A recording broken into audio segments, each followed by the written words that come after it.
സൗന്ദര്യം വഴിഞ്ഞൊഴുകുന്ന അമ്മ പെങ്ങന്മാരെ, എന്റെ ആരാധ്യൻ. നഗ്ന നേത്രങ്ങളാൽ ദൃശ്യമാവുന്നത് മുഴുവൻ പരമമായ സത്യമായിക്കൊള്ളണമെന്നില്ല.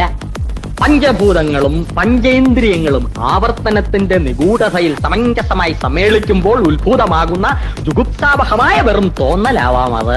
സുഹൃത്തെ, എത്ര വിശദീകരിച്ചാലും നിങ്ങൾക്ക് മനസ്സിലാക്കാനൊക്കാത്ത 1000 പരിരംഭണങ്ങളുണ്ട് പ്രപഞ്ചത്തിൽ.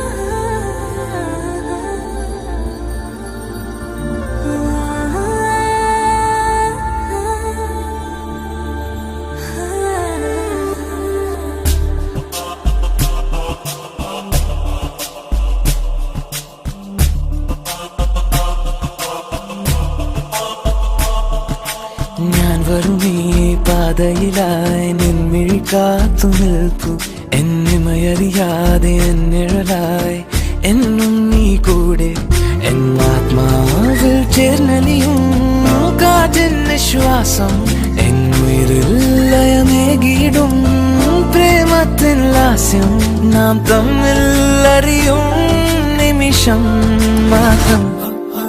ഞാൻ വരുമീ പാതയിലായി നിൻമിഴി കാത്തു നിൽപ്പു, എന്നിമയറിയാതെ എന്നിവരായി എന്നും നീ കൂടെ.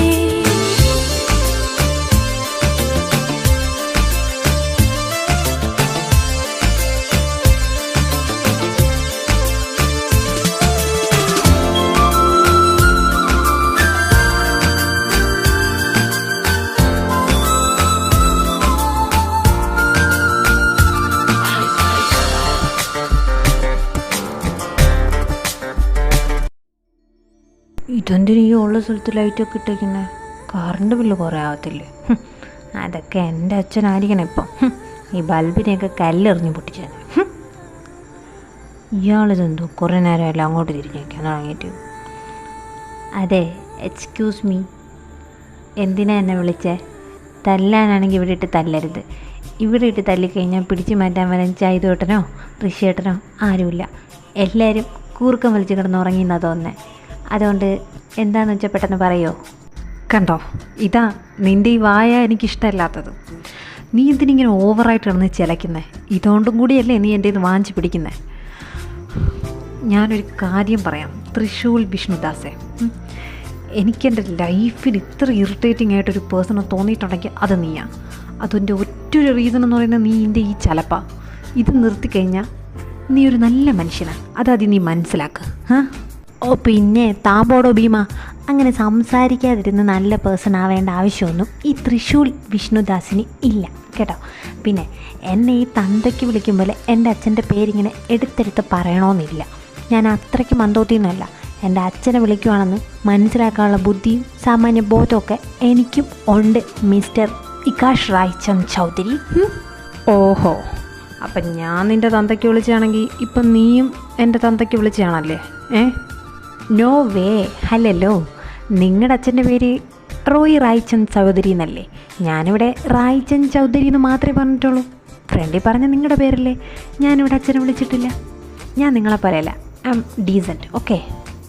ഓ ഓക്കെ ഫൈൻ. ഡീസൻ്റ് ആയാലും ഡീസലായാലും എനിക്ക് നിൻ്റെ അടുത്തൊരു കാര്യം പറയാനുണ്ട്. ഇതാരായി നിന്ന് പറയുന്നേ എന്നോടൊരു കാര്യം പറയാനുണ്ടെന്ന്? സാക്ഷാൽ ഇകാഷ് റായ്ചന്ദ് ചൗധരിയോ? അല്ല, അടിയന് നമ്മളോടൊക്കെ കാര്യം പറയാനുണ്ടോ? ഇത് ഞാൻ മുമ്പേ വിചാരിച്ചതാ എന്നോട് എന്തെങ്കിലും പറയാനായിട്ട് നിങ്ങളിങ്ങനെ താന്ന് വരുമെന്ന്. ഇപ്പം എന്തായി? ഇതാ പറയുന്നത് കൂടുതൽ ഓവർ സ്മാർട്ട് കാണിക്കരുതെന്ന്. വെറുതെ കാണിച്ചു കഴിഞ്ഞാൽ ഇതുപോലെ എൻ്റെ മുമ്പ് ഇങ്ങനെ വന്ന് താന്ന് നിൽക്കാനും സമയം കാണത്തുള്ളൂ. അല്ലെങ്കിലും ഐ ആം ദി ബെസ്റ്റ്. ഞാൻ എപ്പോഴും ഇങ്ങനെ തന്നെയാണ്. എൻ്റെ അടുത്തോട്ട് ആൾക്കാരെ ഞാൻ സംസാരിച്ച് വശീകരിച്ച് വരുത്തും. പക്ഷെ താങ്കൾ എന്താ പറഞ്ഞത് കുറച്ച് മുമ്പേ ഞാൻ കേട്ടില്ലായിരുന്നു. എൻ്റെ സംസാരമാണ് താങ്കൾക്ക് ഭയങ്കര ഇറിറ്റേഷൻ എന്നല്ലേ? അല്ലെങ്കിൽ തനിക്ക് അങ്ങനെയൊക്കെ തോന്നൂടോ? മറ്റുള്ളവരുടെ കുറ്റം മാത്രം കണ്ടുപിടിക്കുന്നത് തനിക്ക് പിന്നെ ഇറിറ്റേഷൻ അല്ലാതെ ആയിട്ട് വേറെ എന്താ തോന്നുന്നത്? പറ പറ പറ. നല്ലതിന് നല്ല കണ്ണോട്ട് കാണാൻ പഠിക്കുക. ഞാൻ സംസാരിക്കുമെന്നും പറഞ്ഞുകൊണ്ട് ഞാൻ വേറൊന്നും ചെയ്തില്ലല്ലോ. ഞാനൊന്നും ചെയ്തില്ല, നിങ്ങളുടെ ഫാമിലി ഒന്നും ചെയ്യില്ല. എൻ്റെ അച്ഛൻ ചെയ്തതിനൊക്കെ ഞാൻ സോറി പറഞ്ഞില്ലേ? എന്നിട്ട് നിങ്ങൾ എന്നെ അടിച്ചത് വരെ ഞാൻ ക്ഷമിച്ചു. പോട്ടെ, ഇപ്പതാ എന്തായി? നിങ്ങൾ വീണ്ടും എൻ്റെ മുമ്പ് വന്ന് നിൽക്കുന്നുണ്ടോ? ഇതിനെ പറയുന്നത് കർമ്മ എന്ന്. ഡിഡ് യു ഹെഡ് അബൌട്ട് കർമ്മ? ഇല്ലല്ലേ? പറഞ്ഞുതരാം. അവനവൻ കുഴിക്കുന്ന വഴിയിൽ അവനവൻ തന്നെ വീഴും. ഇല്ലെങ്കിൽ നീ ചെയ്തതിൻ്റെ കർമ്മഫലമല്ല നിനക്ക് തന്നെ വന്ന് പെടുമെന്ന് പറഞ്ഞ് കേട്ടിട്ടില്ലേ? അതുപോലെയാണ്. താനെന്നെ നേരത്തെ അടിച്ചിട്ട് പോയതിൻ്റെ കർമ്മഫലമാണ് താനിപ്പോൾ എൻ്റെ മുമ്പ് വന്നിരിക്കുന്നത്. ഇനി പറ, എന്നെക്കൊണ്ട് എന്താ ആവശ്യം? ഇനി എന്നെക്കൊണ്ട് എന്തെങ്കിലും ആവശ്യമുണ്ടെങ്കിൽ തന്നെ എന്നെക്കൊണ്ട് പറ്റുന്നതാണെങ്കിൽ ഞാൻ ഉറപ്പായിട്ട് ചെയ്തു തരും. കാരണം എനിക്ക് ആരോട് റിവെഞ്ചില്ല, ശത്രുതയില്ല, ഒന്നുമില്ല. ഞാനിങ്ങനെ സംസാരിച്ച് I M A talkative. Of course ഞാനൊരു ടോക്കറ്റീവാണ്. അല്ലാതെ ഞാൻ ആരോടും പറയുന്നില്ല. എനിക്കത് പറയാൻ യാതൊരു മടിയില്ല. പിന്നെ നിങ്ങൾക്ക് എന്നെ ഇഷ്ടമില്ലാത്തതും ഇഷ്ടപ്പെടുന്നതൊക്കെ നിങ്ങളുടെ ഇഷ്ടമാണ് എന്നും പറഞ്ഞാൽ എനിക്ക് നിങ്ങളെ ഇഷ്ടപ്പെടാതിരിക്കാൻ പറ്റില്ലല്ലോ. ബിക്കോസ് എനിക്കാരോടും ഒരു വിദ്വേഷമോ ദേഷ്യമോ ഒന്നുമില്ല. എനിക്ക് ഇഗാഷായി ചത്തുവർമ്മേനെ ചൗധരി എനിക്കിഷ്ടമാണ്. എനിക്ക് ഭയങ്കര ഇഷ്ടമാണ് നിങ്ങളെ എന്ന് പറഞ്ഞുകൊണ്ട് നിങ്ങളോട് എനിക്ക് വെറുപ്പ് വെച്ച് പുലർത്താൻ യാതൊരു താല്പര്യമില്ല. എനിക്ക് നിങ്ങളെ ഇഷ്ടമല്ല ചില സമയം. കാരണം എന്താണെന്നറിയോ? Because of your character. ആദ്യം നിങ്ങൾ അതാ മനസ്സിലാക്കേണ്ടത്. നിങ്ങളുടെ ഈ പട്ടി സ്വഭാവം ആദ്യം മാറ്റണം. അത് കഴിഞ്ഞാൽ എല്ലാം ഓക്കെ ആവും. ഓ നിർത്ത്. ഫൈൻ. കണ്ടോ, ഹിയർ ഈസ് ദ എക്സാമ്പിൾ. ഞാൻ പറയുന്നത് വ്യക്തമായിട്ട് കേൾക്കാനുള്ളൊരു ക്ഷമ പോലും നിങ്ങൾക്കില്ല. പിന്നെ ഞാൻ നിങ്ങളോട് എന്ത് പറയാനാ? ഇനിയിപ്പോൾ നിങ്ങൾ എന്തെങ്കിലും പറയുന്നതിന് തന്നെ ഒപ്പീനിയൻ പറയാൻ നിന്നാന്ന് വെച്ചാൽ ഞാൻ ടോക്കറ്റീവാണ്. ഞാൻ സംസാരിക്കുന്ന നിങ്ങൾക്ക് ഇറിറ്റേറ്റിങ്ങാണ് എന്നെല്ലാം പറഞ്ഞിട്ട് ഞാൻ പറയുന്നതൊന്നും കേൾക്കാണ്ട് എന്നെ ചീത്തയും വിളിച്ച് എന്നെ വഴക്കം പറഞ്ഞ് എന്നെ പറയാനുള്ളതെല്ലാം പറഞ്ഞിട്ട് വേണ്ടി വന്ന 2 തല്ലും തല്ലിയിട്ട് നിങ്ങളങ്ങ് മിണ്ടാതെ പോകും. അപ്പോൾ ഇവിടെ ഇരുന്ന് വിഷമിക്കുന്നവരാ ഞാനാ, ഇവിടെ ഇരുന്ന് കരയുന്നവരാ അത് ഞാനാ, വേദന അനുഭവിക്കുന്നവരാ അത് ഞാനാ. അത് നിങ്ങൾക്ക് പറഞ്ഞാൽ മനസ്സിലാവത്തില്ല. നിങ്ങൾക്ക് എപ്പോഴും ബിസിനസ് ഇത് മാത്രമല്ലേ ഉള്ളൂ ചിന്ത. എന്നെ ഇവിടെ കൊണ്ടുവന്നിട്ടതും പോലെ പട്ടിയെ പോലെ പണിയെടുപ്പിച്ചതും പോലെ ബാക്കി എന്തൊക്കെ ഞാൻ തയ്ക്കണം? പറ. ഉത്തരവില്ലല്ലേ? നിങ്ങൾക്ക് ആൻസർ ഇല്ലല്ലേ പറയാൻ? എനിക്ക് മനസ്സിലായി നിങ്ങൾക്ക് ആൻസർ ഇല്ലയെന്ന്. ഇത് തന്നെ എനിക്ക് വേണ്ടത്. നിങ്ങളെ ഉത്തരം മുട്ടിക്കുക എന്നുള്ളത് തന്നെയാണ് എൻ്റെ ലക്ഷ്യം. നിങ്ങൾ കാണിച്ചു കൂട്ടിയതിനെ കൊണ്ടല്ലോ ഞാൻ ഇങ്ങനെയൊന്നുമല്ല സംസാരിക്കേണ്ട. നിങ്ങൾക്ക് എന്താവശ്യമുണ്ടെങ്കിലും ഒരു മടിയില്ലാതെ ഈ തൃശ്ശൂർ ചെയ്തു തരും. പക്ഷേ ഞാനൊന്നും മറക്കത്തില്ല. എന്നെ തല്ലിയില്ലേ, നിങ്ങൾ എന്നെ ചവിട്ടിയില്ലേ, എല്ലാം പോട്ടെ. നിങ്ങൾക്ക് എന്നോട് വെറുപ്പാന്ന് പറഞ്ഞില്ലേ, എന്നെ ഇറിറ്റേറ്റിംഗാന്ന് പറഞ്ഞില്ലേ, അതും പോട്ടെ. നിങ്ങൾക്ക് എന്നെ ഇഷ്ടമില്ല എന്ന് പറഞ്ഞില്ലേ, എന്നിട്ട് അച്ഛനോടുള്ള ദേഷ്യമെല്ലാം നിങ്ങൾ എന്നോട് തീർത്ത്. എന്നിട്ടിപ്പോൾ നിങ്ങൾ ആരെ മുമ്പിലാണ് വന്ന് നിൽക്കുന്നത്? തൃശ്ശൂർ വിഷ്ണുദാസിൻ്റെ മുമ്പിൽ. ഇതിനെയാണ് കർമ്മ എന്ന് പറയുന്നത്. കർമ്മയുടെ കാര്യം നേരത്തെ ഞാൻ പറഞ്ഞല്ലേ, സോറി. ഇനി ഞാൻ കർമ്മ റിപ്പീറ്റ് ചെയ്തില്ല. പറഞ്ഞ കാര്യം തന്നെ റിപ്പീറ്റ് ചെയ്ത് കഴിഞ്ഞാൽ നിങ്ങൾ അതിനും തല്ലിയാലോ ചിലപ്പോൾ. ഇല്ലെങ്കിൽ നിങ്ങൾ എന്നെ ഇറിറ്റേറ്റിംഗാന്നും പറഞ്ഞുകൊണ്ട് വെറുപ്പിച്ചാലോ. എനിക്കറിയാം നിങ്ങൾക്ക് എന്ത് പറഞ്ഞാൽ ദേഷ്യം വരുമെന്ന് എനിക്കറിയാം. വെറുതെ. പക്ഷേ നിങ്ങളെന്നെ തല്ലിയത് അതെനിക്ക് വിഷമമായി. സീരിയസ് ആയിട്ട് വിഷമമായി. നല്ല സങ്കടമായി. അത് കുറച്ച് ഓവറാണ്. നിങ്ങൾ എന്തിനാ എന്നെ തല്ലിയേ? ഈ നിസ്സാര കാര്യത്തിനൊക്കെ ആരെങ്കിലും തല്ലുമോ? നിങ്ങളിങ്ങനെ ഒരാളെ തല്ലാനുള്ള അനുവാദം തന്നെ? എന്തായാലും അച്ഛനോടുള്ള ദേഷ്യത്തിന് എന്നെ തല്ലണ്ടായിരുന്നു.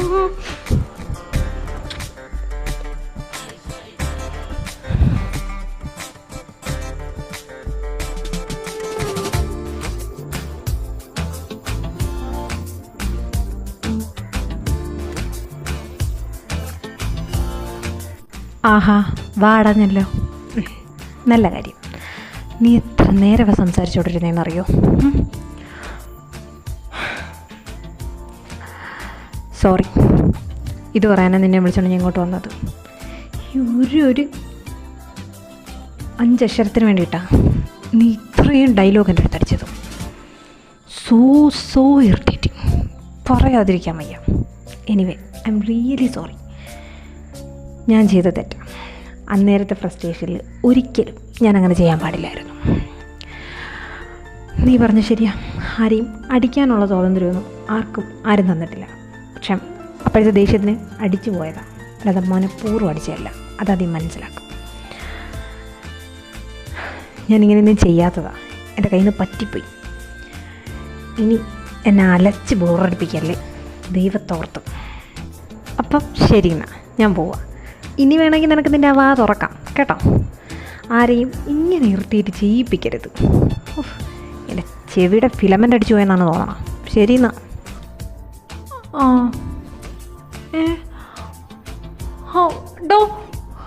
പോയാ? How dare you bloody idiot fellow. നോക്കിക്കോ. അല്ല, പിന്നെ ഇനി അവൻ എൻ്റെ മുമ്പ് വാ തുറക്കുമ്പോൾ ഒന്നുകൂടെ ആലോചിക്കും. ഓ, ഈ ശൈത്താൻകുട്ടി ഇവിടെ വെള്ളം എടുത്തുകൊണ്ട് വെച്ചിട്ടില്ലേ? എന്നാലും ഞാൻ കാണിച്ച കുറച്ച് ഓവറല്ലേ. ഓ, ഇനി എങ്ങനെ ഞാൻ അവൻ്റെ മുഖത്ത് നോക്കും? വേണ്ടായിരുന്നു പുല്ല്. ഇത് നേരത്താന്തോ. പിന്നെ ഈ കലവില സംസാരിച്ചുകൊണ്ടിരുന്ന പിന്നെ ഞാനെന്ത് ചെയ്യും? തല്ലിയാലേ കുഴപ്പമുള്ളൂ ഇവിടെ ഉള്ളവർക്ക്. തല്ലിയിട്ട് വേണം ഇനിയിപ്പം മറ്റവനെ പോലെ ഞാനെന്ന് പറയാനായിട്ട്. എന്നാലും ഞാനെന്തിനാ അവനെ കിസ് ചെയ്തേ? അവൻ്റെ വായ പിടിച്ച് പൊത്തി വെച്ചാൽ മതിയായിരുന്നല്ലോ. ഓ, എൻ്റെ പൊന്നികാശെ, നിനക്ക് വന്ന് ഇപ്പം കുറച്ചെടുത്ത് ചാട്ടം കൂടുതലാണ്. ഇങ്ങനെയുള്ള കാര്യങ്ങളൊക്കെ എടുത്ത് ചാടിക്കഴിഞ്ഞാൽ ഏറ്റവും ലാസ്റ്റ് ചെറുക്കാൻ നിൻ്റെ വീട്ടിലിരിക്കും. അത് ശരിയാവത്തില്ല. അല്ലേലേ എൻ്റെ ലൈഫ് മുഴുവൻ കോംപ്ലിക്കേഷനാണ്. അതിൻ്റെ ഇടയിൽ കൂടെ ഇനി അവനെ കൂടെ പിടിച്ചിട്ടാ ജീവിതകാലം മുഴുവൻ ഞാൻ കോംപ്ലിക്കേറ്റഡ് ആയിട്ട് എന്നെ ജീവിക്കേണ്ടി വരും. ഇതുപോലൊരു തലവേദന ഈ ലോകത്ത് വേറെ ഒന്നും കാണത്തില്ല. എൻ്റെ അമ്മേ, പിന്നെ ലൈഫ് ലോങ് ചെവി തിന്നിരിക്കും. ഓ, അൺസൈക്കബിൾ. ഓ, ഇനിയിപ്പോൾ ഇത് എല്ലാവരോടും പറയൂ? അവനും കൂടെ നാണക്കേട്ടുള്ള കാര്യമല്ലേ, പറയൂലായിരിക്കും. ഇനി അങ്ങനെ പറഞ്ഞാൽ ഞാൻ അവൻ്റെ മൂക്കിനടിച്ചു.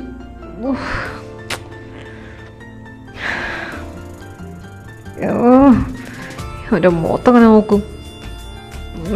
ഇത് നേരത്താണോ എന്തോ പുല്ല്. തൽക്കാലം അവൻ്റെ മുഖത്ത് നോക്കണ്ട. വെള്ളമില്ല. ഇനിയിപ്പോൾ വെള്ളം എടുക്കാൻ ഇറങ്ങി പോകുമ്പം അവൻ ഇങ്ങോട്ട് കയറി വരികയാണെങ്കിൽ അവൻ്റെ മുഖത്ത് ഞാൻ നോക്കണം. അൺസൈക്കബിൾ. മൈൻഡ് കേട്ടോ, ഇങ്ങനൊരു സംഭവം നടക്കാത്ത പോലെ ബിഹേവ് ചെയ്യാം. ഓഫ് കോഴ്സ്, എന്തുകൊണ്ട് ചെയ്തുകൂടാ? എന്നെ കൊണ്ടാണോ പറ്റാത്തത്? I can do it. ഞാൻ റൂമിലോട്ടല്ലേ പോണ. ആ കാലമടഞ്ഞ് വച്ചിട്ടുണ്ട്. ഋഷിയേട്ടാ ഇതുവരെ കിടന്നില്ലേ? ഇതെന്ത് കിച്ചടി വന്ന് നിൽക്കുന്നേ? ജോലിയൊക്കെ ഒതുങ്ങി ഋഷിയേട്ടൻ കിടക്കാൻ പോയാണല്ലോ. എന്തു പറ്റി? ഇതായിപ്പോ നല്ല കഥ. നിന്നോട് ഞാൻ എൻ്റെ റൂമിലോട്ട് വരാൻ പറഞ്ഞോ, എന്നിട്ട് നിന്നെ കാണുന്നില്ല. ഞാൻ പോയി ആശുയുടെ റൂമിൽ നോക്കിയപ്പോൾ അവിടെയും നിന്നെ കാണുന്നില്ല. പിന്നെ ഞാൻ കിച്ചണിൽ നോക്കാൻ വേണ്ടി വന്നതാ. പിന്നെ അവന്മാർ രണ്ടു റൂമിലാണ് കിടക്കുന്നത് നോക്കട്ടെ. അതിനുവേണ്ടി വേണ്ടിയിരുന്നതാ. ഞാൻ ചെന്ന് നോക്കിയപ്പം മുസാനില്ലേ, ആ സാധനം ഉറങ്ങി. അതുകൊണ്ട് പിന്നെ ഞാൻ കുറച്ച് വെള്ളം എടുക്കാൻ വന്നതാ. റൂമിലൊന്നും വെള്ളം എടുത്ത് വെച്ചിട്ടില്ലായിരുന്നു, ഞാൻ മറന്നുപോയി. അല്ല, നീ ഇപ്പോഴാണോ ഗാർഡനിൽ നിന്ന് കയറി വരുന്നത്? എന്നിട്ട് ഇഗാഷ് എവിടെ? ഇഗാഷ് കൊഗാഷ് എന്നെ കൊണ്ടൊന്നും പറയിപ്പിക്കില്ല. ആ മരമണ്ടത്തലയും കോട്ടത്തേങ്ങ തലേനെ കൊണ്ട് എനിക്ക് പൊറുതി കൂട്ടിയിരിക്കാൻ കേട്ടോ. തേങ്ങ ഇന്ന് പൊട്ടിച്ച് തേങ്ങ കേടായിരുന്നു. കോട്ട തേങ്ങയായിരുന്നു. നീ എന്താണ് കൊട്ടാന്ന് പറഞ്ഞ് കളിക്കുന്നേ? എന്ത് അവനെ എന്ത് ചെയ്യുന്ന? എന്താ നീ അവനെ കൊണ്ട് പൊറുതി ഓ, ഇതാണ് ഈ കൊട്ടയുടെ അർത്ഥം. നീ എന്താ ആശു ഇവിടെ? അത് പിന്നെ ഞാൻ വെള്ളം എടുക്കാൻ വന്നതാ. റൂമിൽ വെള്ളം വെച്ചിട്ടില്ലായിരുന്നല്ലോ. വെള്ളം കുടിക്കാൻ നോക്കിയപ്പം അവിടെ വെള്ളമില്ല. ഞാൻ വെള്ളം എടുത്തിട്ട് പോവും. അപ്പം ഞാൻ വച്ചിട്ടുണ്ടോ കുട്ടിത്ത വാങ്ങാൻ. ഓ, പിന്നെ ഇങ്ങോട്ട് വാ, ഞാനിപ്പോൾ ഇരുന്ന് വാങ്ങാം തമ്പോളാം. അപ്പോൾ ശരി, ഗുഡ് നൈറ്റ്. സമയത്തിന് വന്ന് റൂമിൽ കയറണം, ഇല്ലെങ്കിൽ ഞാൻ കഥവടച്ച് കൂട്ടും. നീ വെളിയിൽ കിടക്കേണ്ടി വരും. ഓ, ആജ്ഞ പോലെ യജമാനൻ. ഓഹ്, ഇതല്ല എൻ്റെ കിസ്സിനെടുത്തോണ്ട്. എൻ്റെ ഫസ്റ്റ് കിസ്സല്ലാത്തോണ്ട് ഞാൻ ഇയാളെ കൊല്ലുന്നില്ല. പട്ടി തെണ്ടി ബെസ്റ്റ്. അതെ, നീ ഇവിടെ നിന്ന് ആ പുറംതിരിഞ്ഞു പോകുന്നവൻ്റെ മുതുകത്ത് നോക്കി ചീത്ത വിളിച്ചിട്ട് ഒരു കാര്യമില്ല കേട്ടാ. വിളിക്കാനുണ്ടെങ്കിൽ ഉറക്കം വിളിക്കണം. അയ്യോ ആശു, എടാ അപ്പ വിളിച്ചായിരുന്നു. അപ്പ വിളിച്ചപ്പോൾ സാറയുടെ പപ്പ എന്തോ വിളിച്ചിരുന്നെന്നാ പറഞ്ഞേ. എന്തോ പരാതിയൊക്കെ പറഞ്ഞു എന്ന്. നീ സാറേ വിളിച്ചിട്ടുണ്ടായിരുന്നല്ലോ അല്ലേ? പറ്റുവാണെങ്കിൽ ഒന്നുകൂടെ ഒന്ന് വിളിച്ചേക്ക്, ഇല്ലെങ്കിൽ നാളെ വിളിച്ചാലും മതി. വെറുതെ അങ്ങേരിനി പരാതി എല്ലാം കൂടെ തള്ളി അപ്പയുടെ വായിക്കകത്ത് കളഞ്ഞിട്ട് അപ്പയ്ക്കിനി സമാധാനം ഇല്ലായിരിക്കും. പിന്നെ നമ്മുടെ ഡീല് പോയ കാര്യം ഞാൻ അപ്പയോട് പറഞ്ഞു കേട്ടോ. അപ്പ പറഞ്ഞു കുഴപ്പമില്ല, നമുക്കെല്ലാം ശരിയാക്കാന്ന് പറഞ്ഞിട്ടുണ്ട്. ഇവൻ്റെ മെക്കിട്ട് കയറില്ലെന്ന് പ്രത്യേകിച്ച് പറയാൻ പറഞ്ഞു. ഓ, ഇനി പറഞ്ഞിട്ട് എന്തോ കാര്യം? എൻ്റെ മെക്കിട്ട് കയറി കഴിഞ്ഞല്ലോ. അതെ, അതവിടെ തീർന്നു. അവളെ ഞാൻ വിളിച്ചതാ. ഞാൻ നാളെ വിളിക്കാനേ, ഇന്ന് എനിക്കിട്ടും വയ്യ. ശരി എന്നാ. ഞാൻ പോവാ ഋഷി. Good night. ആ ശരിടാ, ഗുഡ് നൈറ്റ്. അതെ, നിന്റെ പ്രശ്നം എന്താ? നിന്റെ ഈ വാ കൊണ്ടാണ് അവൻ്റെ കയ്യിൽ നിന്ന് നിനക്ക് കിട്ടുന്നത് അപ്പോഴപ്പോഴാണ്. അല്ല, എന്തിനാ അവൻ നിന്നെ ഗാർഡനിലോട്ട് വിളിച്ചോണ്ടായേ? എന്താ പ്രശ്നം? അവനെന്താ പറഞ്ഞേ? ഓ, അതും അത്ര വലിയ കാര്യമൊന്നും അല്ല, പക്ഷെ എന്നാലും വലിയ കാര്യമാണ്. നമുക്ക് റൂമിൽ പോയി പറയാം. ഇനി അതങ്ങനെ കേട്ടോണ്ട് വന്നാൽ അതിനും എന്നെ തല്ലും, അല്ലെങ്കിൽ വാങ്ങിയിരിക്കുന്ന ഞാൻ കേൾക്കേണ്ടി വരും.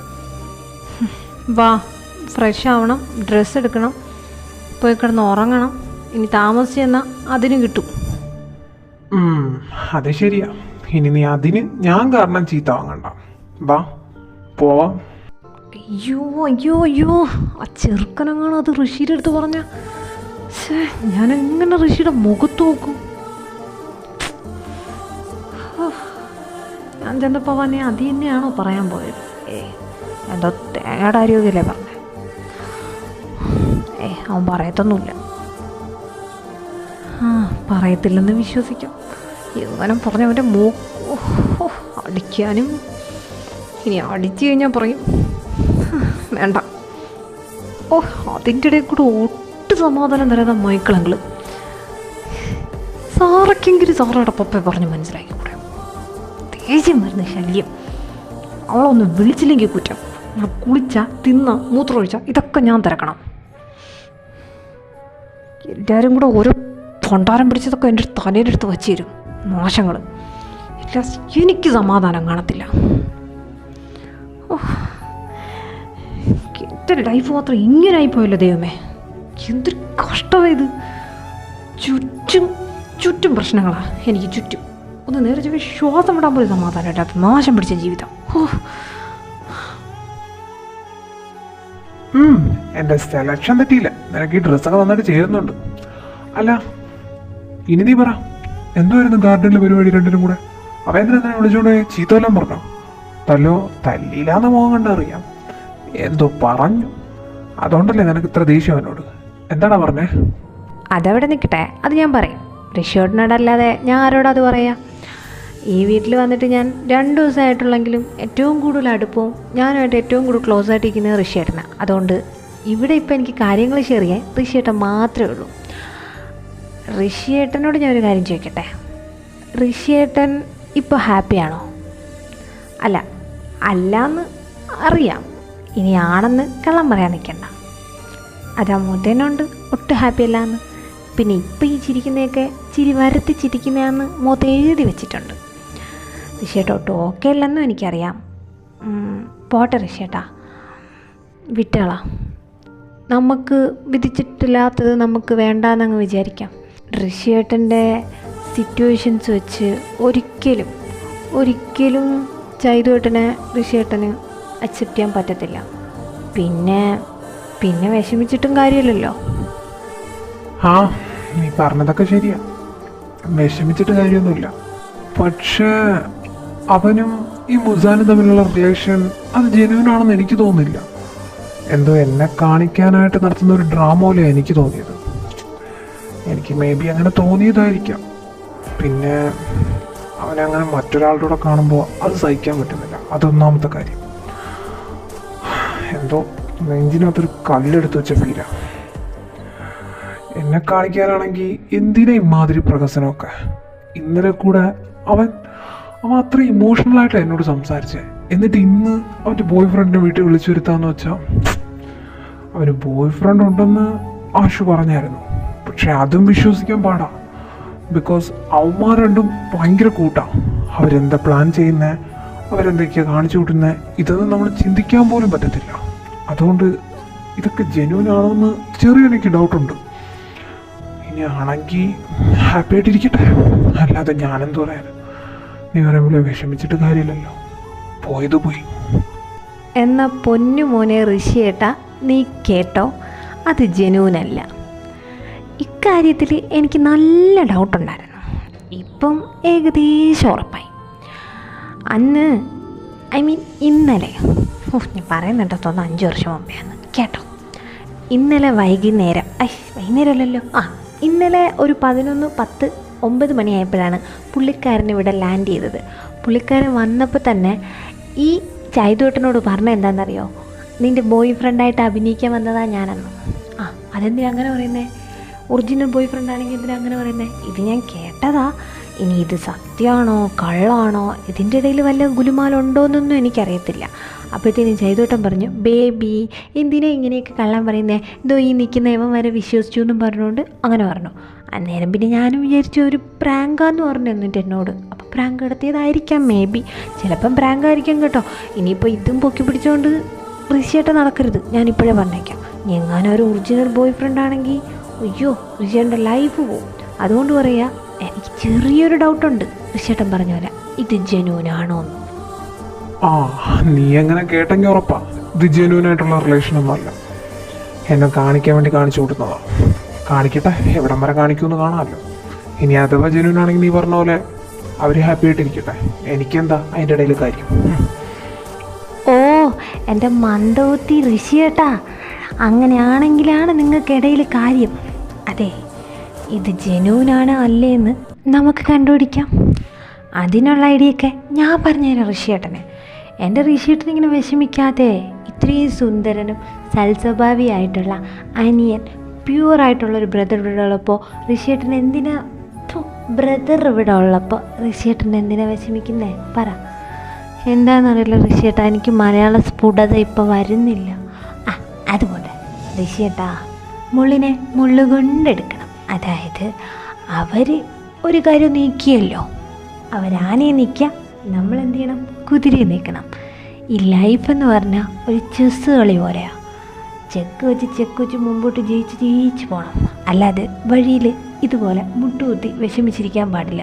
എന്ത് ചെയ്യും എന്ന് പറഞ്ഞ് തല പുകഞ്ഞ് ആലോചിച്ച് വേണോ വേണ്ടേന്ന് പറഞ്ഞ് കൺഫ്യൂഷനായിട്ട് നിൽക്കാനും പാടില്ല. അടുത്ത ടേൺ സഡനായിട്ട് നമ്മൾ എടുക്കണം. മനസ്സിലായോ? അതാ ഞാൻ പറഞ്ഞത്, ഇതിന് തിരിച്ചടിയായിട്ട് ഒരു 1.5 പണി കൊടുക്കണം. എന്ത് പണി? നീന്ന് പോയാ അന്ന് ശരിയാകത്തില്ല. അവർ കാണിക്കുന്ന പോലെ തന്നെ നമ്മൾ കാണിച്ചു കഴിഞ്ഞാൽ അന്ന് വേണ്ട, അതങ്ങ് വിട്ടായിരുന്നു. അവരെന്തേലുമൊക്കെ കാണിക്കട്ടെ. ഇനി അത് സത്യമാണെങ്കിലും അല്ലെങ്കിലും നമുക്കെന്താ, ഞാനതൊക്കെ വിട്ടു.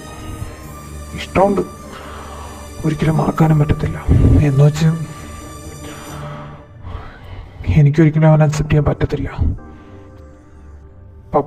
പപ്പയെ മറന്ന് ഞാൻ ഒന്നും ചെയ്യത്തുമില്ല. പിന്നെന്തിനാ അതിന് പാരം വീട്ടാൻ നടക്കുന്നത്? അവിടെയാ ഋഷിയേട്ടൻ തെറ്റിയത്. നമ്മൾ പാരം വീട്ടാൻ നടക്കുന്നതേ അത് ചൈതോട്ടനെ കെട്ടാനോ അല്ലെങ്കിൽ ഋഷിയേട്ടൻ്റെ മനസ്സിലുള്ളത് തുറന്നു പറയാനോ അത് പ്രകടിപ്പിക്കാനോ അല്ലെങ്കിൽ അങ്ങേർക്കൊരു ലൈഫ് കൊടുക്കാനോ എന്നല്ല. അങ്ങേര് ഇനി ഇമാതിരി ഇത് കള്ളത്തരമാണെങ്കിൽ ഇങ്ങനത്തെ പണി ഇനി ഇമാതിരി കാണിക്കരുത്. അതിന് വേണ്ടിയിട്ടാണ് ഇപ്പം എൻ്റെ ഋഷിയേട്ടൻ ഒരുപാട് വിഷമിച്ചിരിക്കുന്നില്ലേ. അതുപോലെ ഇനി അങ്ങേര് ഇതുപോലെ ഈ ഋഷിയേട്ടനെ വിഷമിപ്പിച്ച് നിർത്താൻ പാടില്ല. മനസ്സിലായോ? അതിനാണ് ഞാൻ പറഞ്ഞത്. ഋഷിയേട്ടൻ വിഷമിക്കണ്ട. അങ്ങേര് ബോയ് ഫ്രണ്ടിനെ ഇറക്കിയാൽ ഋഷിയേട്ടൻ ഗേൾ ഫ്രണ്ടിനെ ഇറക്കണം. ആ സിമ്പിളല്ലേ? ഋഷിയേട്ടന് പെണ്ണാണോ വേണ്ടേ? പെണ്ണാണ് വേണ്ടെങ്കിൽ ഞാൻ ലണ്ടനിൽ നിന്ന് ഇറക്കും. ആ എൻ്റെ സ്റ്റോക്കാ. എന്ത് പെണ്ണോ? നിനക്കെന്താ ഇവിടെ പെണ്ണ് കച്ചവടമാണോ ജോലി? എടാ, ഇത് മറ്റേ മല്ലി മുളകൊന്നുമല്ല. 1 കിലോ ഇങ്ങ് താന്ന് പറയുമ്പോ എടുത്ത് തരാനായിട്ട് പെങ്കൊച്ച. അവന്റെ ഒരു ഊള ബുദ്ധി കൊണ്ട് വന്നിരിക്കുന്നത്. അല്ല, ലണ്ടനിലാരാ? നിന്റെ അമ്മായിയുടെ മോള് വല്ലതും ഉണ്ടോ? ഉണ്ടല്ലോ, എനിക്കുണ്ടല്ലോ അമ്മായിയുടെ മോള്. അതെ, എക്സ്ക്യൂസ് മീ, ഞാൻ എൻ്റെ അമ്മാവൻ്റെ വീട്ടിൽ തന്നെ നിൽക്കുന്നേ, മറന്നുപോയോ? ഞാൻ അമ്മയുടെ ഫ്രണ്ടിൻ്റെ വീട്ടിലാണ് നിൽക്കുന്നത്. അത് എൻ്റെ കസിൻ സിസ്റ്ററൊക്കെ ആയിട്ട് വരും. എൻ്റെ പൊന്നോ, അവളോട് അഭിനയിക്കാൻ പറഞ്ഞാൽ അവൾ ജീവിച്ച് കാണിക്കും. അതാണ് അവളുടെ ക്വാളിറ്റി. ഒരുപാട് അനുഭവം എനിക്കുണ്ട്. അതുകൊണ്ട് പറയാം, വേണമെങ്കിൽ അവളെ നമുക്ക് എക്സ്പോർട്ട് ചെയ്ത് ഇങ്ങോട്ട് ഇറക്കുമതി ചെയ്യാം. അവളെ പേര് ശ്രീകുട്ടി എന്നാ. പേരേട്ടാ തന്നെ അറിയുന്നോടെ ജീവിക്കും. ശ്രീകുട്ടിയും വേണ്ട, ശ്രീലക്ഷ്മിയും വേണ്ട. നിന്റെ വാക്കും കേട്ട് ഞാൻ ഇതിനൊക്കെ ഇറങ്ങി തിരിച്ചാലേ അറ്റ് ലാസ്റ്റ് ഏതെങ്കിലും ഉത്തരത്തിൽ തൂങ്ങിയിരിക്കേണ്ടി വരും. തീർച്ചയായിട്ടും ഇത് കോമഡിയല്ല, ഞാൻ സീരിയസ് ആയിട്ട് പറഞ്ഞതാ. ശരി, ശ്രീകുട്ടിയും ശ്രീലക്ഷ്മിയും വേണ്ട, ഉറപ്പിച്ചേ. ഈ ചൈതൂന് ഒട്ടും ഇഷ്ടമല്ലാത്ത ഏതെങ്കിലും പെമ്പിളറുണ്ടോ നിങ്ങളുടെ ഈ ബന്ധത്തിൽ? അതായത് ഋഷിയേട്ടനായിട്ട് ക്ലോസ് ആകുമ്പോൾ ദേഷ്യം വരുന്ന ഏതെങ്കിലും പെമ്പിള്ളേർ, അങ്ങനെ ആരെങ്കിലും ഉണ്ടെങ്കിൽ അവരെ നമുക്ക് ഇറക്കാം. അവരിറക്കിക്കഴിഞ്ഞാൽ നെഞ്ചിൽ വെടിയുണ്ട കയറിയ ഫീലും ആസ്ഥാനത്ത് കമ്പി കുത്തിക്കയറ്റിയ ഫീലും ഒരുമിച്ച് അനുഭവിക്കുന്നൊരു സുഖമില്ലേ, അതായിരിക്കും ചൈതുവേട്ടന്. അങ്ങേരെ നമ്മൾ സ്വർഗം കാണിക്കും. എന്റെ പൊന്നു മോനെ, നീ ഒരു അൾട്രാ ലെവൽ സൈക്കോ തന്നെ കേട്ടാ, പറയാതിരിക്കാൻ വയ്യ. അങ്ങനെ ഇപ്പൊ ആരാ ഉള്ളേ?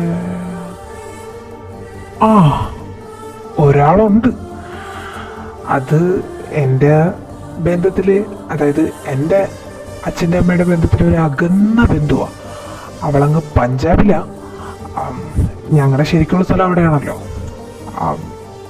അവളെ പേര് ഖുഷി ശർമ്മ എന്നാ.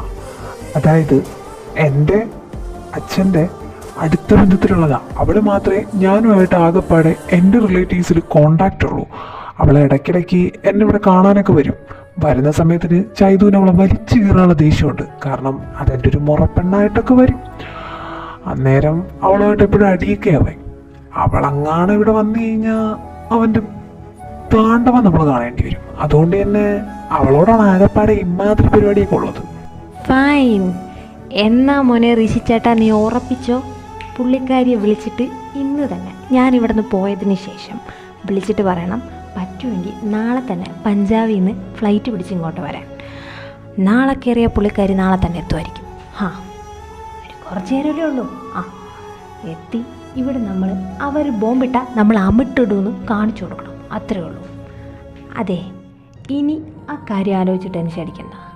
ഒരു 100% ഇല്ലെങ്കിലും ഒരു 90% ഉറപ്പാണ് അത് അഭിനയമാണ്. അതായത് അവരുടെ റിലേഷൻഷിപ്പ് ജെന്യൂൻ അല്ലെന്ന്. പിന്നെ അതവരെ കൊണ്ട് തന്നെ പറയിപ്പിക്കണമെങ്കിൽ ഈ പറഞ്ഞ ഖുഷി ശർമ്മ ഇവിടെ ലാൻഡ് ചെയ്യണം. അങ്ങനെ ചെയ്തു കഴിഞ്ഞാൽ 2 ലാഭമാണ്. ഒന്ന്, നിങ്ങൾ രണ്ടുപേരും ഇൻകേസ് ഒന്നിക്കുമായിരിക്കും. ഒന്നിച്ചാൽ ഐ എം സോ ഹാപ്പി. പിന്നെ അത് ഋഷിയേട്ടന് ഹാപ്പി അല്ലാന്ന് എനിക്കറിയാം. അങ്കിളിന് വിഷമാവൂന്നും പറഞ്ഞുകൊണ്ടാണ് നിൽക്കുന്നതെന്നും അറിയാം. ഞാൻ എൻ്റെ കാര്യം പറഞ്ഞതാ. പിന്നെ ഒന്ന്, അങ്ങേരുടെ ഈ ഊള നാടകം നിർത്തുമല്ലോ, അതും എനിക്ക് കാണണം. സഹിക്കാൻ വയ്യാത്തതുണ്ടല്ലോ ആ മുസാനില്ലേ, അങ്ങേരുടെ അഭിനയമാണ്.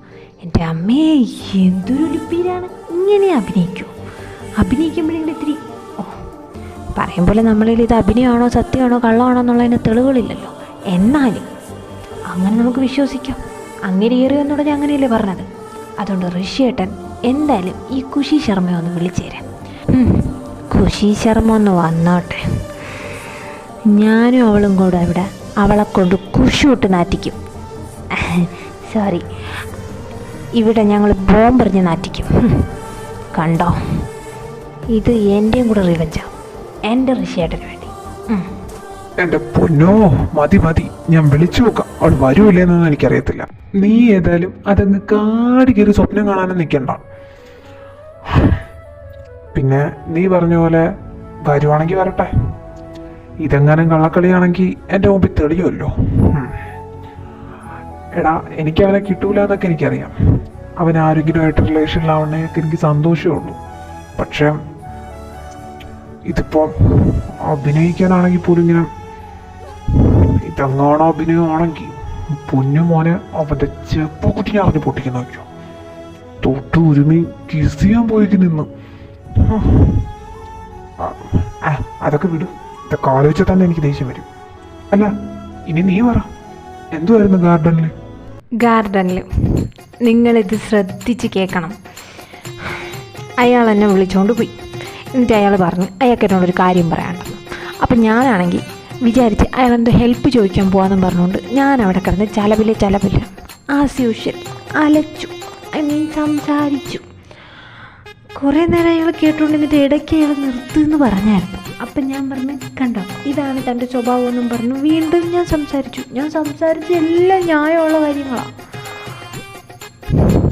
അയാൾ എന്നെ കയറി ഉമ്മിച്ച് എന്നിട്ട് ഒരു സോറിയും പറഞ്ഞിട്ട് ഇങ്ങ് കയറി വന്നു. അപ്പോഴാണ് എനിക്ക് മനസ്സിലായ അയാൾ എന്നെ സോറി പറയാൻ അവിടെ കൊണ്ട് നിർത്തിയെന്ന്. ഞാൻ എന്തൊക്കെയോ വിളിച്ചു പറഞ്ഞ് അങ്ങേരെ വാളിച്ച് ഉമ്മ എനിക്ക് കിട്ടി. ഇത് പുതിയ അറിവാണല്ലോ. ഈ കാശ് നിന്നെ ഉമ്മ വെച്ചോ? അവൻ അങ്ങനെയൊക്കെ ചെയ്യാൻ അറിയാവോ? എൻ്റെ അനിയനായോട് പറയല്ല, ഇങ്ങനെയുള്ള സ്നേഹപ്രകടനങ്ങളോ അല്ലെങ്കിൽ ഇങ്ങനെയുള്ള കാര്യങ്ങളൊന്നും അവൻ ഞങ്ങളോട് പോലും പ്രകടിപ്പിക്കുന്നത് ഞാൻ കണ്ടിട്ടില്ല. അല്ല, കവളല്ലോ മമ്മച്ചേ? അവിടെയാ ഒരു പ്രശ്നം. കവളിലല്ല, ചുണ്ടില്. ഇകാശ് നിന്നെ ചുണ്ടിൽ കിസ് ചെയ്തോ? തൃശ്ശൂല, നീ വെറുതെ തള്ളല്ലേ. എൻ്റെ അനിയൻ അങ്ങനെ ഒന്നും ചെയ്യത്തില്ല. ഓ പിന്നെ ഞാനങ്ങനെ ചെയ്യുമല്ലോ. നിങ്ങളുടെ അനിയൻ വലിയ പരീക്ഷക്കാരനാവും, ഞാൻ പിഴയും അല്ലേ? ഓ എനിക്ക് പിന്നെ അങ്ങനെ ഉമ്മ വയ്ക്കാനായിട്ട് മുട്ടിക്കിടക്കുവാണല്ലോ. അയാൾ ഉമ്മ വെച്ചെന്ന് പറഞ്ഞിട്ട് എനിക്ക് എന്ത് കിട്ടാനാ? കോടികളും എല്ലാം കിട്ടും. ഞാൻ സത്യം പറഞ്ഞത്. എന്നിട്ട് പറഞ്ഞു ഇനിയെങ്കിലും ആ വാ ഒന്ന് അടച്ചു വയ്ക്കുന്നു. എന്നിട്ട് ഒരു ഉളുപ്പില്ലാതെ കയറിപ്പോയി. വൺ തിങ്, ഞാനങ്ങനെ ആരും കിച്ചൊന്നും ചെയ്തിട്ടില്ല. എൻ്റെ വിഷമം എനിക്കറിയാവൂ. അയാളെ ഞാൻ എന്ത് ചെയ്താൽ കൊള്ളാമെന്നറിയോ? ആ ബെസ്റ്റ്, ഇതല്ലേ നിന്റെ വർത്താനം. പിന്നെ എങ്ങനെ അവൻ കയറി? നീ വാ അടച്ചിരിക്കാൻ വേണ്ടി മിക്കവാറും കയറി ചെയ്തതായിരിക്കും. ഇനി തല്ലാൻ പറ്റത്തില്ലല്ലോ. ഞങ്ങളെല്ലാം കൂടെ അവനെ അമ്മാതിരിയല്ലേ പറഞ്ഞ് വിലക്കി വെച്ചിരുന്നത്. നീ അമ്മാതിരി പ്രകസനം അലപ്പം ഉടക്കിടന്ന് ചെലച്ചാണോ? വെറുതെ ആയിരിക്കത്തില്ല. എന്തിനാണാ വെറുതെ അവനെ കൊണ്ട് ഇങ്ങനെയൊക്കെ അവൻ ജീവിതത്തിൽ ചെയ്യാത്ത കാര്യങ്ങൾ ചെയ്യിപ്പിക്കുന്നേ? നിന്നിവിടെ കൊണ്ടുവന്നിട്ട് ഇപ്പൊ അവനെ ഇവിടെ കിടന്ന് കഷ്ടപ്പെടുന്നതെന്നാ എനിക്ക് തോന്നുന്നേ. എന്നാലും എൻ്റെ മോനെ, വെറുതെ അല്ല ആ ചെറുക്കൻ ഇത്ര വെപ്രാളം. ഇനിയിപ്പൊ നീ എന്നോട് ഇത് പറയുമെന്നുള്ള ടെൻഷനായിരിക്കും അവന്. അങ്ങനെയൊക്കെ നടന്നാലും അവനും മനുഷ്യനല്ലേ, ആ ഒരു വിചാരം കാണും. കാരണം 24 മണിക്കൂറും നീ എൻ്റെ കൂടെ ആണല്ലോ കൂട്ടും. അതുകൊണ്ട് മോനിന്ന് ഇവിടെ നിന്ന് കറങ്ങിയെന്ന് വേണ്ട, പോയി കിടന്ന് ഉറങ്ങാൻ നോക്കും. പിന്നെ ആ ഉമ്മയുടെ കാര്യം അത് കളഞ്ഞേരി. അവൻ നീ വാടയ്ക്കാൻ വേണ്ടി തന്നതായിരിക്കും, അല്ലാതെ വേറൊന്നുമല്ല. ഇനി അതിന് റിവെഞ്ച് ചെയ്യാൻ നടന്ന് ഇനി അടുത്ത ഗുലുമാലം ഉണ്ടാക്കി വെച്ച് അവൻ്റെ കയ്യിൽ നിന്ന് ഇനി അടുത്ത ഉമ്മ പീഡനമായിട്ട് വാങ്ങിച്ച് കൂട്ടണ്ട, കേട്ടാ? ഓ ഞാനൊന്നുമില്ല ഇനി ഒന്നിനും അയാളെടുത്ത്. എനിക്കിപ്പോൾ മനസ്സിലായി അയാൾ ഒന്നും ചെയ്യാൻ മടിയില്ലാത്തവനാണ്. ശരി, ഞാൻ പോവാം. Good night. പിന്നെ വിഷമിക്കല്ലേ. പിന്നെ ആ ഖുഷി ശർമ്മയ്ക്ക് മെസ്സേജ് അയക്കാൻ മറക്കല്ലേ. മെസ്സേജ് അയക്കും. നമ്മുടെ പ്ലാൻ നമ്മൾ സക്സസ് ആക്കിയിരിക്കും. ഞാൻ പോവാം. Good night. അല്ല നിനക്ക് ഒരു ഡൗട്ട് കൂടെ ഉണ്ട്. ഈ ഞാൻ വന്നതിൻ്റെ ഇന്നലെ തൊട്ട് കേൾക്കുക. അല്ല ഇന്നൊക്കെ ഒരുപാട് പ്രാവശ്യം ഈ വീട്ടിൽ കേട്ട പേരാ സാറ. അതാരാ? സാറേ നിനക്കറിയത്തില്ലേ? നിനക്കപ്പോ ഞങ്ങളുടെ ഫാമിലി കാര്യങ്ങളോ ഫാമിലി മെമ്പേഴ്സ് ആരൊക്കെ ഉണ്ടെന്നോ ഇതൊന്നും നിനക്കറിയത്തില്ല? എനിക്കെങ്ങനെ അറിയാനാ? ഞാൻ അങ്ങനല്ലേ കിടക്കുന്നേ. എനിക്കിവിടുത്തെ കാര്യങ്ങളൊന്നും അറിയത്തില്ല. നിങ്ങളുടെ വീട്ടിൽ എത്ര പേരുണ്ടെന്ന് പോലും എനിക്കറിയത്തില്ല. ഞാൻ ഋഷിയേട്ടൻ റോയി ഞങ്ങളുടെ ശരിക്കുള്ള മോനാന്നല്ലേ വിചാരിച്ചുകൊണ്ടിരുന്നത് ഇവിടെ വന്നപ്പോൾ. പിന്നെ ഋഷിയേട്ടൻ പറഞ്ഞപ്പോഴല്ലേ ഞാൻ അതൊക്കെ അറിഞ്ഞത്. നിങ്ങൾക്കിനി അനിയത്തി വല്ലതും ഉണ്ടോ? മഹിമമ്മയുടെ ഇളയ മോളും വല്ലതാണോ? ഓ എൻ്റെ പൊട്ട, മഹിമ അമ്മയ്ക്ക് എവിടെയുടെ ഇളയ മോള്? എടാ അമ്മ ഈ ഇകാഷിനെ പ്രസവിച്ചപ്പോഴല്ലേ മരിച്ചത്. നീ ഇതൊക്കെ എവിടെ കൊണ്ടാ എൻ്റെ പൊന്നുമോനെ കേൾക്കുന്നേ? സാർ ആരാന്ന് നിനക്കറിയാം? പറഞ്ഞുതരാം. എടാ സാറയാണ് ഇകാഷുമായിട്ട് എൻഗേജ്മെന്റ് നടത്തി വെച്ചിരിക്കുന്ന പെണ്ണ്. മനസ്സിലായോ? അപ്പോൾ അയാളുടെ എൻഗേജ്മെന്റ് ഒക്കെ കഴിഞ്ഞോ? ഓ അല്ല, അതെങ്ങനെ ശരിയാവുന്നേ? നിങ്ങൾ മൂത്തവർ രണ്ടുപേരും ഇവിടെ നിൽക്കുമ്പോൾ ഇക്കാശ് ഏറ്റവും ഇളയതല്ലേ, പിന്നെ എങ്ങനെ പുള്ളിക്കാരൻ്റെ എൻഗേജ്മെന്റ് കഴിയുന്നേ? ആ അതൊക്കെ ഒരു വലിയ കഥയാ. അതായത് ഞങ്ങളുടെ മുത്തശ്ശൻ, ഈ കാശിൻ്റെയും ചൈതുവിൻ്റെയൊക്കെ മുത്തശ്ശൻ, പുള്ളിക്കാരൻ 2 വർഷമാവേ ഉള്ളൂ മരിച്ചിട്ട്. പുള്ളിക്കാരൻ മരിച്ചിട്ട് സമയത്തിന് ചൈതു MBBS അവിടെ ഫസ്റ്റ് ഇയർ ചേർന്നതേ ഉണ്ടായിരുന്നുള്ളൂ. അവൻ എക്സാം ടൈമൊക്കെ ആയിരുന്നു. ആ ടൈമിൽ അവന് പുള്ളിക്കാരൻ്റെ മരിച്ച ചടങ്ങുകൾക്ക് പോലും വരാൻ പറ്റിയില്ല. ആ സമയത്തിന് ഹോസ്പിറ്റലായപ്പോൾ ലാസ്റ്റായിട്ട് പറഞ്ഞ ആഗ്രഹമാണ് ഏതെങ്കിലും ഒരു കൊച്ചുമോൻ്റെ കല്യാണം കാണണമെന്ന്. എൻ്റെ കല്യാണം നടത്തി കൊടുക്കാമെന്നാണ് വിചാരിച്ചത്. പിന്നോട് അത് വേണ്ടാന്ന് വെച്ചു. അല്ല, പറഞ്ഞു വരുമ്പം ഞാൻ പുള്ളിക്കാരൻ്റെ ഒറിജിനൽ കൊച്ചുമകനല്ലല്ലോ. അതുകൊണ്ട് തന്നെ അത് ഞാൻ തന്നെ പറഞ്ഞത്. അതെങ്ങനെ എൻ്റെ കല്യാണം? ഞാൻ പുള്ളിക്കാരൻ എന്നെ ഇഷ്ടമാണെങ്കിലും മുത്തശ്ശൻ ഭയങ്കര സ്നേഹമായിരുന്നു. പക്ഷെ എന്നാലും ഏതെങ്കിലും കൊച്ചുമകൻ്റെ എന്ന് പറയുമ്പം ബൈ ബ്ലഡല്ലേ നമ്മൾ നോക്കേണ്ടത്. അന്നേരം നിൻ്റെ ഏട്ടനോട് ഇറങ്ങി വന്നുകൊണ്ട് തന്നെ ഇവിടെ പിന്നെ ആകപ്പാടുള്ള ഇഗേഷല്ലേ, ഈ കാശിന് വേണ്ടി പെണ്ണിനെ തിരക്കാൻ തുടങ്ങി. കല്യാണം കഴിപ്പിച്ചു കൊടുക്കാനും എൻഗേജ്മെൻറ്റ് എപ്പോഴാണോ അവർ കല്യാണം കഴിക്കണമെന്ന് പറയുന്നത് അപ്പം തന്നെ കല്യാണം കഴിപ്പിച്ചു കൊടുക്കാമെന്നായിരുന്നു അപ്പയുടെ പ്ലാൻ. പെണ്ണിനെ തിരക്കാൻ തുടങ്ങിയ ടൈമിലാണ് ഇഗാഷ് പറയുന്ന അവന് ഒരു പെൺകുട്ടി ഇഷ്ടമാണ്. അത് ഇവർ കോളേജ് മേറ്റ്സോ അങ്ങനെ എന്തൊക്കെ ആയിരുന്നു. നമ്മുടെ മുസാനൊക്കെ അറിയാം. ഇവർ എല്ലാം ഫ്രണ്ട്സായിരുന്നു. അങ്ങനെയാണ് സാറായിട്ട് എൻഗേജ്മെൻറ്റ് കഴിഞ്ഞത്. ഓ, അപ്പോൾ ലവൊക്കെ ചെയ്യാൻ അയാൾക്ക് അറിയാം. Then why he kissed me? പിന്നെ എന്തിനാ എന്നെ കിസ് ചെയ്തേ? അവക്ക് കൊണ്ട് കൊടുത്താൽ പോരെ പാട്ടി. ഷേ, ഇത് ആ പെങ്കുച്ചിനോട് ചെയ്ത ചീറ്റിംഗ് അല്ലേ? ഇനിയിപ്പോൾ ഞാൻ വാ അടച്ചു വെക്കാനായിട്ടാണെങ്കിലും എന്നെ കിസ് ചെയ്തത് ഋഷിയോട്ട് തന്നെ പറ. ആ, നീ ഇതുവരെ അത് വിട്ടില്ലേ? അത് വിടറ. അവൻ അപ്പോഴത്തെ ഫ്രസ്ട്രേഷനിൽ ചെയ്തായിരിക്കും, അല്ലാതെ വേറെ ഒന്നുമല്ല. പിന്നെ ഈ പറയുന്ന പോലെ സാറേനെ അവൻ ഡെയിലി വിളിക്കത്തൊന്നുമില്ല. അവരെന്തോ ബെസ്റ്റ് ഫ്രണ്ട്സ് എന്തൊക്കെ ആയിരുന്നു എന്നാ എല്ലാവരും പറയുന്ന കേൾക്കുന്നത്. ഈ പറഞ്ഞ പോലെ ഇതൊക്കെ സത്യമാണോന്ന് തന്നെ അറിയില്ല. ഇവർ റിലേഷൻഷിപ്പിലാണെന്നൊക്കെ പറയുന്നത്. അന്നും അറിയത്തില്ല, കണ്ട അങ്ങനെയൊന്നും പറയത്തില്ല. ഫ്രണ്ട്സിനെ പോലെ തല്ലുടക്കവും അടിയുടക്കവും. ഇഗാഷിൻ്റെ കോളേജ് ഗ്യാങ് തന്നെ പൊളിയായിരുന്നു. ഈ സാര, മുസാൻ, പിന്നെ മുസാനെ പറഞ്ഞു കേട്ടിട്ടുള്ളൂ, ഇപ്പോഴാണ് കാണുന്നത്. പിന്നെ കുറച്ച് പേരോട് ഉണ്ട്. അവരൊക്കെ ഇപ്പോൾ എവിടെയാണെന്ന് ഇഗാഷിന് അറിയാവും, എനിക്കറിയത്തില്ല. മതി മതി, ഇന്നത്തേക്ക് കഥ ഇതൊക്കെ മതി. നീ പോയി കിടന്നേ, ഇപ്പം തന്നെ ടൈം കുറേ ആയി. ശരി, ഗുഡ് നൈറ്റ്. രാവിലെ കാണാം. Bye bye, see you. പാവം, ഇഗാഷിൻ്റെ ചൂണ്ടിലൊരു കിസ് കിട്ടി എൻ്റെ ഹാങ് ഓവറിലാ ചെറുക്കാൻ. എന്നാൽ അവ എന്തിനാ അവനെ ചുണ്ടിക്കറി കിസ് ചെയ്യാൻ പോയ? അതൊക്കെ ഓരോരുത്തരുടെ ഇതല്ലേ. പാവം, ചിലപ്പോൾ അതിൻ്റെ ഫസ്റ്റ് കിസ്സായിരിക്കും അത് അതിന് ഇത്ര ഫീലാവുന്നത്. ഇപ്പോൾ ചോദിക്കാനും പറ്റത്തില്ല, എന്നാൽ പിന്നെ തുള്ളിക്കൊണ്ട് നിൽക്കുമല്ലോ. എന്നാലും ഇതൊക്കെ കുറച്ച് ഓവറാവുന്ന കാണിക്കുന്നത്. അതിനെന്തൊക്കെ എക്സ്പെക്റ്റേഷൻ കാണുമായിരിക്കും അതിൻ്റെ ഫസ്റ്റ് കിസ്സിനോടൊക്കെ. തേങ്ങ ആരോട് പറയാം.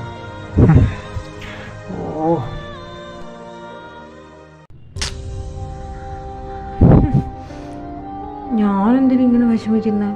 എൻ്റെ കാമൂന്നല്ലല്ലോ അയാൾ. ഒരു ആവശ്യമില്ലാതെയാണ് ഞാനിപ്പോൾ വിഷമിക്കുന്നത്. അത് ചിലപ്പോൾ എന്നെ കിസ് വെച്ചുകൊണ്ടായിരിക്കും. ഇതൊരു കഷ്ടമാണ്. വന്നോ വിഷ്ണുദേവപുത്രൻ തൃശൂൽ ഭഗവാൻ? അതെ, ഞാൻ നിന്നോട് എപ്പോൾ വരാൻ പറഞ്ഞതാ? നീ പോയിട്ട് എന്ത് മണിക്കൂറായടാ? ഈ കലപ്പിലുള്ള അലപ്പ് മാത്രം ഉള്ളല്ലേ? മിണ്ടാതെ കയറി കിടക്കാൻ നോക്കിക്കോ. കുളിച്ച് ജപിച്ച് അവൻ്റെ കൂടെ ഇരുന്ന് ഇന്ന് നടന്ന എല്ലാ കഥയും പറഞ്ഞ് നീ എല്ലാം പറഞ്ഞാണോ അല്ലേ? ഞാനൊന്നും പറഞ്ഞില്ല ഇഗാഷ്. So sad. എനിക്ക് വഴക്കൂടെ മൂടില്ല. ഞാൻ ഉറങ്ങാൻ പോവാ. Good night. വഴക്ക് കൂടാൻ വരല്ലേ? എനിക്ക് മൂടില്ല. രാവിലെ കൂടാം. ബൈ. എവനിതെന്തു പറ്റി? എന്തേലും ആവട്ടെ. ഒരണക്കന്നെ അവൻ വാ ഉറക്കാതിരിക്കുന്നത് തന്നെ നല്ലത്. മിണ്ടാതെ കിടന്നല്ലോ. അവൻ പറഞ്ഞില്ല. അപ്പം എന്നെ പേടിയെ കൊണ്ട് സമാധാനം. ഇനി വേണം എനിക്ക് സമാധാനമായിട്ട് കിടന്നുറങ്ങാൻ. ഈ ചെറുക്കനെങ്ങാനും പറഞ്ഞാലോ എന്ന് വിചാരിച്ചിട്ടാണ് ഞാൻ ഇതിനെയും കാത്ത് ഇത്രയും നേരം വിളിക്കുന്ന. ഉറക്കം എഴുന്നേറ്റ് പറഞ്ഞില്ല. എന്തൊരാശ്വാസം. Good night. ഉറങ്ങിയ ഇത്ര